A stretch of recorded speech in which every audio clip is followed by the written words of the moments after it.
السلام عليكم خاوتنا. راني في دار الشرع في سعيد حمدين. والله العظيم جيت نخرج واحد الكوارط، واليوم الحد كاين شروعات تاع الناس تاع المحابسيه جابوهم باش يشارعوا لهم. من بعد راكم تشوفوا لي كاوفون كاع كاين واحد لادام راهي طايحه مسكينه.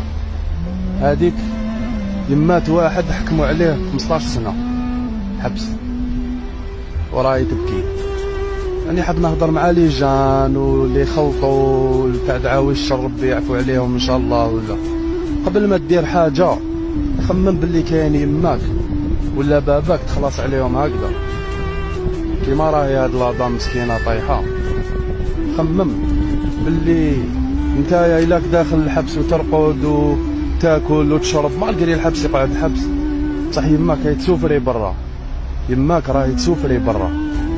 خمم قبل ما دير اي حاجه، قبل ما تبيع الزطله، قبل ما تبيع الصاروخ، قبل ما تضرب واحد، قبل ما دير اي بروبلام، تفكر برك باللي كاين يماك راح تسوفري ولا باباك راح يسوفري ولا مرتك راح تسوفري ولا ولادك راح تخليهم يسوفريو.